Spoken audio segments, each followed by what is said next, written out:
Bapak-bapak, ibu-ibu, jamaah masjid husnul khatimah. Insyaallah kita semua husnul khatimah. Cita-cita yang paling dahsyat itu husnul khatimah. Mau jadi apapun dia hidup di muka bumi ini pasti cita-citanya husnul khatimah. Mau jadi presiden pun kalau suul khatimah enggak. Jadi cita-cita yang paling mulia, tujuan utama hidup di muka bumi ini adalah husnul khatimah. Jadi tema kita pada malam hari ini sebagaimana telah ditetapkan oleh Persatuan Pembantu Kota Dumai karena masih awal Ramadan, yaitu judulnya tentang marhaban ya Ramadan. Jadi marhaban ini kalau kita kaji, marhaban ini suatu ungkapan yang dirasakan dengan kelapangan dan keikhlasan, itulah namanya marhaban. Ada juga yang memaknai secara singkat artinya selamat datang.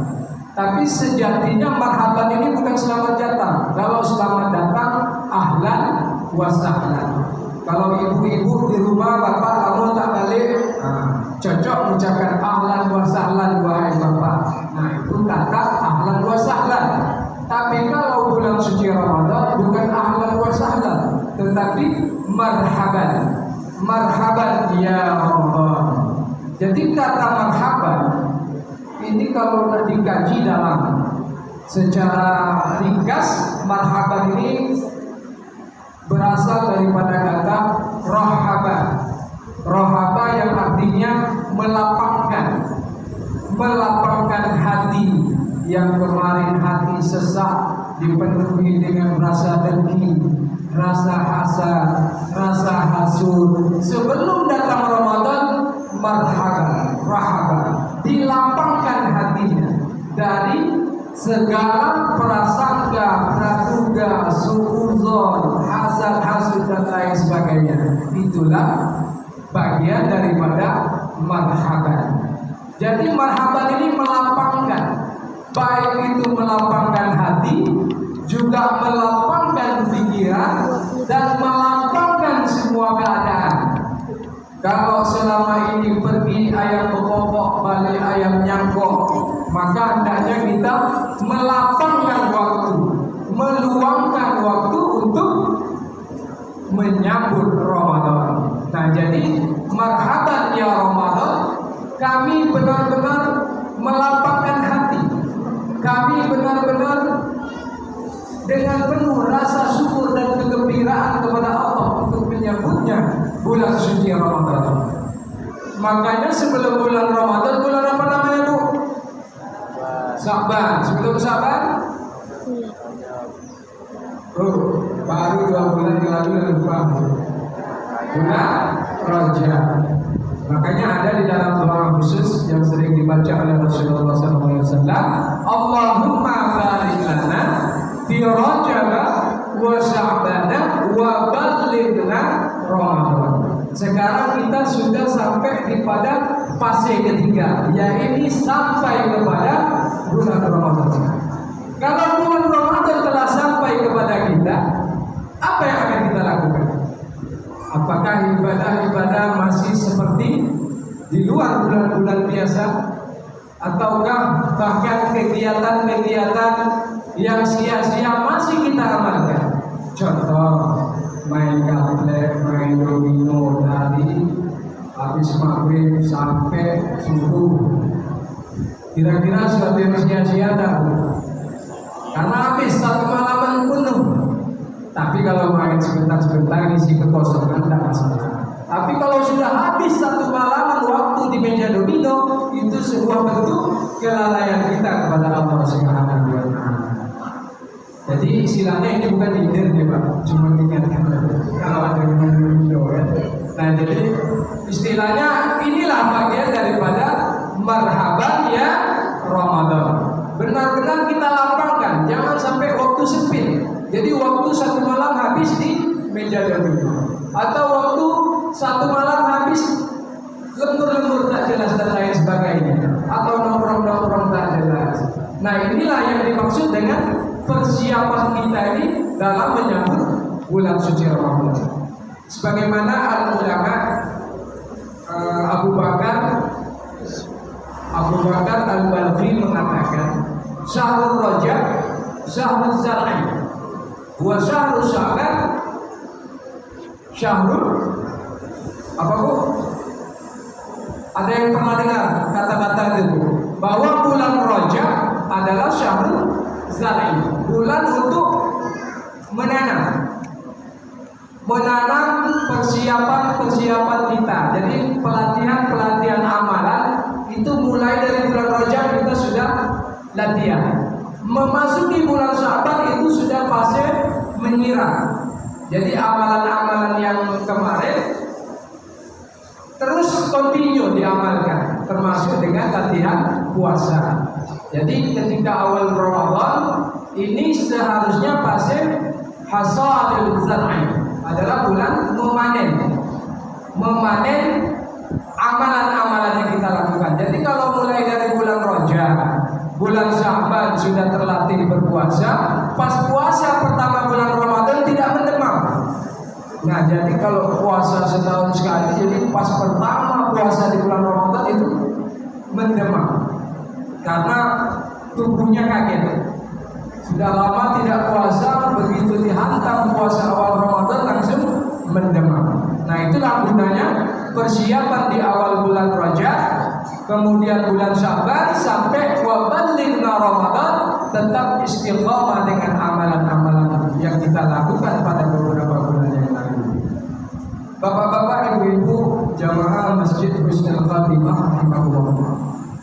Jadi bulan suci Ramadan adalah suatu bulan yang sangat istimewa. Makanya gelarnya Sayyidus Syuhur, raja daripada segala bulan.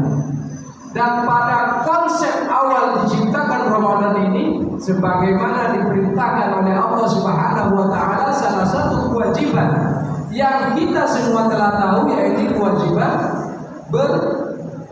berpuasa. Hal ini Allah Subhanahu wa taala berfirman dalam Quran surah Al-Baqarah ayat 183 yang berbunyi, A'udzu billahi minasyaitonir rajim. Bismillahirrahmanirrahim.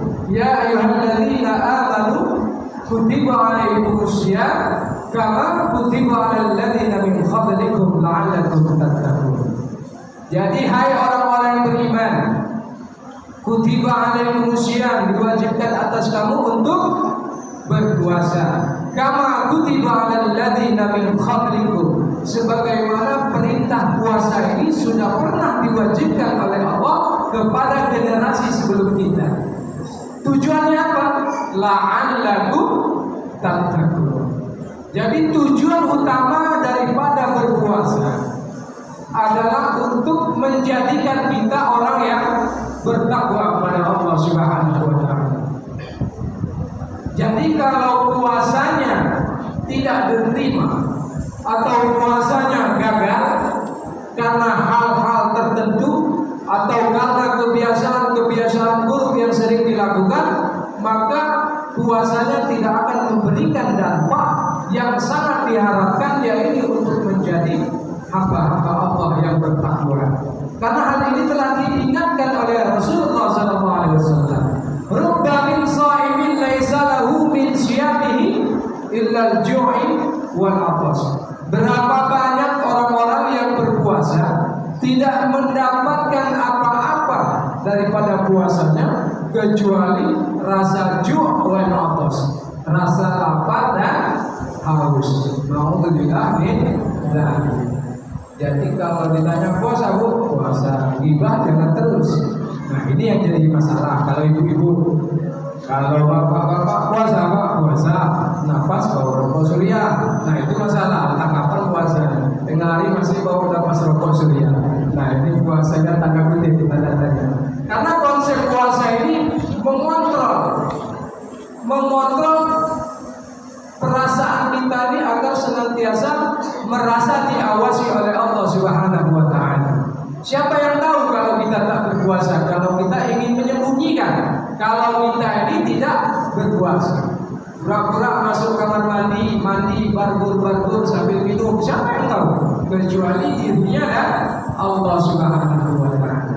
Nah, oleh karena itu makanya la'allakum tattaqun. Disitulah konsep amalan puasa ini untuk menjadikan orang-orang itu benar-benar bertakwa kepada Allah Subhanahu wa Ta'ala.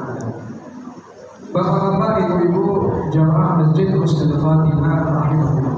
Udah habis waktu, Pak. Nanti sampai subuh pula kelewatan waktu. Nah, jadi kesimpulannya daripada marhaban ya Allah adalah bagaimana kita melapangkan hati, melapangkan pikiran, melapangkan waktu, melapangkan segala sesuatu keadaan terhadap kedatangan bulan suci Ramadan. Bagaimana kita mengisi hal-hal yang bermanfaat selama bulan suci Ramadan, tinggalkan hal-hal yang tidak bermanfaat atau bahkan suatu amalan yang dapat merusak amal ibadah kita kepada Allah Subhanahu wa Ta'ala. Karena jangan sampai kita berada di bulan suci Ramadan tetapi kita menjadi musuh daripada bulan suci Ramadan itu sendiri. Nah, jadi sebagai penutup ada sebuah kisah. Dikisahkan bahwa ada seorang pemuda. Pemuda ini di yaumil qiyamah dicambuk oleh malaikat Zabaniyah dengan sedahsyat-dahsyatnya. Dicambuk. Jadi pada saat Rasulullah SAW lewat dekat pemuda tersebut langsung berlari mengejar Rasulullah dan menarik jubah Rasulullah. Pemuda tersebut berkata, "Syafi'ani ya Rasulullah, syafi'ani, wahai Rasulullah, berikanlah syafaatmu, tolonglah aku wahai Rasulullah. Aku telah disiksa oleh malaikat Zabaniyah ini dengan sedemikian dahsyatnya. Tolonglah aku wahai Rasulullah." Karena Rasulullah ini rasa kasih sayangnya yang sangat besar, tak tega melihat pemuda tersebut disiksa oleh malaikat Zabaniyah, langsung menengadahkan tangannya kepada Allah Subhanahu wa Ta'ala untuk memohon ampunan. Rasulullah ketika mengangkatkan tangan ke hadapan langit ingin berdoa kepada Allah, malaikat Zabaniyah yang mencabut tadi berkata, "Inna khasmahu Ramadan." Sesungguhnya musuh pemuda ini adalah bulan suci Ramadan. Mendengar perkataan malaikat tersebut, Rasulullah langsung menurunkan tangannya dan bersabda, "Inni bari'u mimman khasmuhu Ramadan." Sesungguhnya aku tidak dapat memberikan syafaat, tidak dapat menolong bagi mereka yang menjadi musuh bulan suci Ramadan. Jadi marilah jangan sampai Ramadan tahun ini kita menjadi salah satu musuh Ramadan. Salah satu ciri-ciri musuh Ramadan adalah mereka yang tetap gemar melakukan maksiat di dalam bulan suci Ramadan tanpa takut dengan azab-azab Allah, tanpa takut dengan peringatan-peringatan dari Allah Subhanahu wa Ta'ala.